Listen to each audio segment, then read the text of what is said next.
didžiausios blynų rietuvės rekordą. Miltų buvo sunaudota 15 kg, sviesto 3 kg ir pieno 3 litrai. Ir čia yra visi produktai, taip? Taip. Ir begalė 5 žmonių darbo, taip?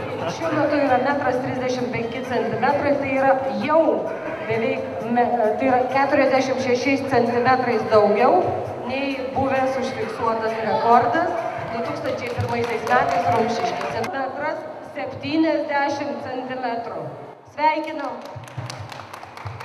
Tikrai sveikinam Le Crêpe restorano darbuotojus, pasiekus šį nuostabų 1,70 m didžiausios Lietuvoje blynų rietuvės rekordą. 1, 2, 3, valgom!